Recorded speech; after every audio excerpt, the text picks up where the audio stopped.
Good evening. मैं assistant professor R K. Biswa आप सभी का KMT क्लासेस में स्वागत करता हूँ।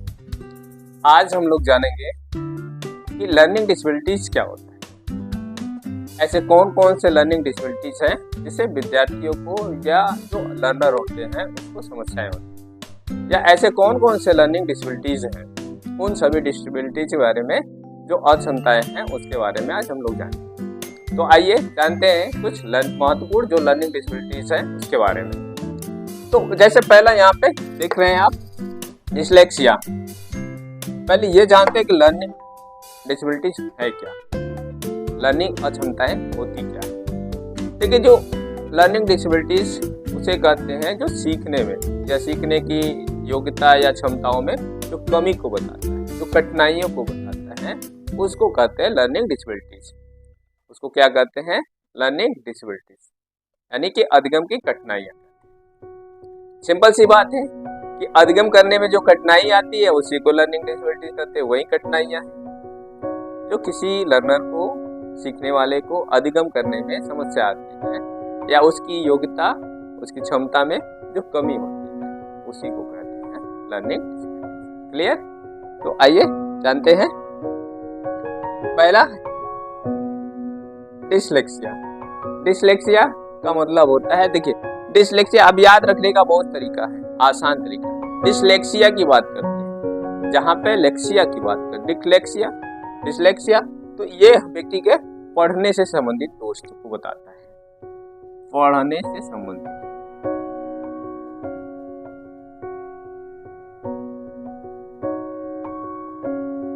किससे?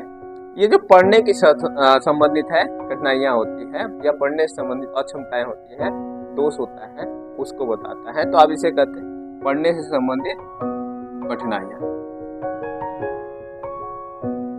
अब जिसको पढ़ने में कठिनाई होता है उसको आप क्या कहेंगे?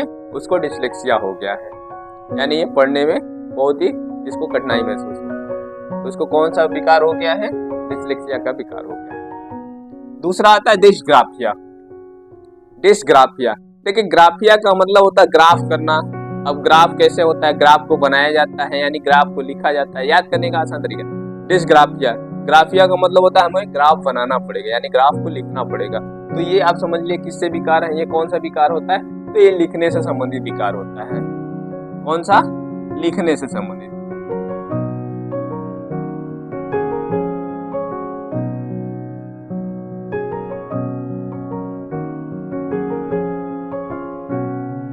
कौन सा विकार है? लिखने से संबंधित कठिनाई। जिसको लिखने में कठिनाई होती है उसको हो गया होता है डिसग्राफिया। कौन सी लर्निंग डिसेबिलिटीज उसके अंदर है? डिसग्राफिया की लर्निंग डिसेबिलिटीज उसके अंतर्गत। ठीक है ना? तीसरा आता है डिसकैलकुलिया। डिसकैलकुलिया यानी कैलकुलेटर की बात आ गई इसमें। कैलकुलिया यानी कैलकुलेटर। कैलकुलेटर का क्या काम होता है? जोड़ना, घटाओ, यानी गणना करने का काम। तो अब गणितीय समस्या, जिसको गणनाओं में समस्या होता है, उसको कौन सा विकार होता है? डिसकैलकुलिया का विकार होता है। जिसको जोड़, घटाव, गुणा, भाग, गणितीय कार्य करने में कठिनाइयां होते हैं, उसको हो जाता है डिसकैलकुलिया। तो आप कहेंगे, याद रखिएगा, कैलकुलिया कैलकुलेटर से बन गया कैलकुलिया। कैलकुलिया हो गया गणना करना। तो गणितीय समस्या, कौन सी समस्या? गणितीय समस्या जो हो जाता है,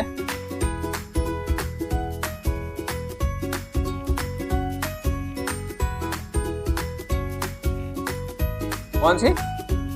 गणितीय गणना, जिसको जोड़, घटाव, गुणा, भाग, गणित संबंधी समस्या आ जाती है, उसको हो जाता है डिसकैलकुलिया। डिसमोर्फिया, देखिए डिसमोर्फिया क्या होता है? मोर्फिया, डिसमोर्फिया विकार वह विकार होता है जो एक भ्रम पैदा, भ्रम की स्थिति में पैदा हो जाता है। जैसे कि किसी चीज में अंतर को न समझ पाना। जैसे छोटा बच्चा होता है, वो अंतर ज्यादा नहीं समझ पा रहा, उसको डिसमोर्फिया हो जाता है। कुत्ता है कि बकरी है, बकरी एक कुत्ता, उसमें अंतर नहीं कर पाता है, या भेड़ और बकरी में अंतर न कर पाना, कि भेड़ है कि बकरी है। तो जहाँ भ्रम की स्थिति आ जाए, भ्रमित हो जाता है, वहां पे होता है डिस्मोर्फिया, यहाँ की भ्रम पैदा करना।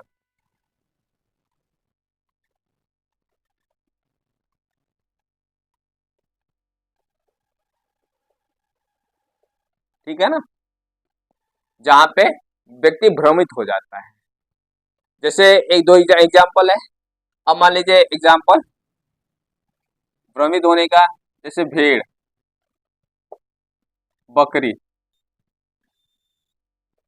भेड़ बकरी में अंतर नहीं कर पा रहा, भ्रम है, भेड़ है कि बकरी है। और भी बहुत सारे एग्जाम्पल है जहाँ पे भ्रम की स्थिति हो जाता है। कहते हैं, आप कहते हैं ना हमें तो भ्रम हो गया था, हम समझ ही नहीं पाए थे ये था व्यक्ति की ये व्यक्ति। तो जहाँ पे भ्रम की स्थिति पैदा करता है डिस्मोर्फिया हो जाता है। तो आज से भ्रमित होना छोड़ दीजिए। अगर आप भ्रमित होंगे तो आपको भी ये विकार है। कहते हैं ना कि हम तो भ्रम में रह गए इसीलिए कार्य नहीं किया। तो आप किसके कारण कार्य नहीं किया? डिस्मोर्फिया के कारण वो कार्य आपने नहीं किया। ठीक, अब आता है डिस्फेजिया। अगला विकार क्या है? डिस्फेजिया। अब डिस्फेजिया का कार्य क्या होता है कि ये बोलने संबंधित विकार है, जो बोल नहीं पाता है। जैसे आप किसी को फोन किए, फोन पे बोलना क्या था, बोल क्या रहे हैं, तो ये बोलने से संबंधित है।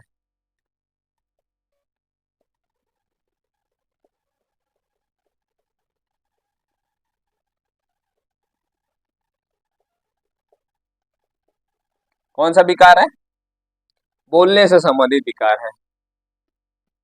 अब देखिए, अब बोलना क्या है, आप कहते हैं कि हम सामने आते बोल नहीं पाते। क्यों नहीं बोल पाते? आपको कौन सा है?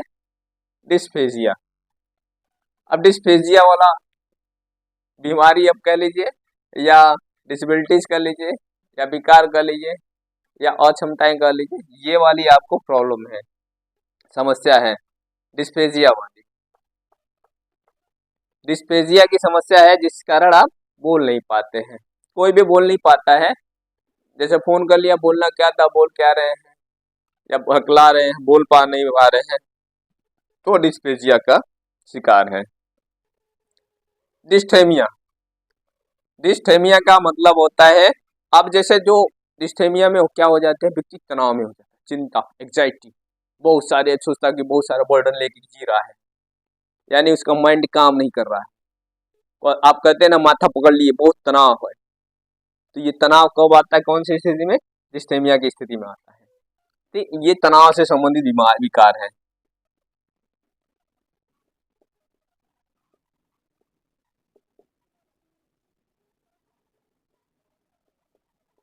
कौन से संबंधित है? डिस्थेमिया तनाव संबंधित विकार है। क्लियर? तो आज हमने जाना कि लर्निंग डिसेबिलिटीज क्या है। लर्निंग डिसेबिलिटीज क्या है कि जो सीखने की योग्यता है या क्षमता है, उस क्षमता में जो कमी आ जाती है, तो उसी कहते हैं लर्निंग डिसेबिलिटीज, सीखने की अक्षमता। ठीक, तो ये हमने जाना कि लर्निंग डिसेबिलिटीज के मुख्य प्रकार, या कौन कौन सी ऐसी है लर्निंग डिसेबिलिटीज है जिससे प्रॉब्लम होती है। तो हमने जाना dyslexia, dysgraphia, dyscalculia, dysmorphia, dysphagia और डिस्थेमिया। डिस्थेमिया, इतने हमने जाना, ये आज के कौन कौन से विकार हैं। ठीक है, ये कुछ विकार के बारे में हमने जाना।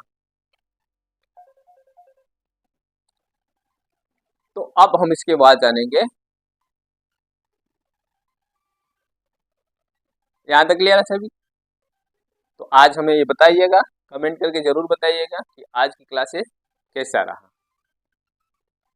तो इस चैनल को लाइक करें, लाइक तो जरूर करें, सब्सक्राइब भी करें, और साथ ही साथ उन व्यक्तियों तक पहुंचाएं जो इसकी तैयारी कर रहे हैं, चाहे वो सीटेट की तैयारी कर रहे हैं, चाहे अन्य शिक्षक बनने के लिए कोई भी तैयारी कर रहे हैं, शिक्षक भर्ती की परीक्षाओं की तैयारी कर रहे हैं। तो आज ये वीडियो जरूर उन तक पहुंचाएं। धन्यवाद।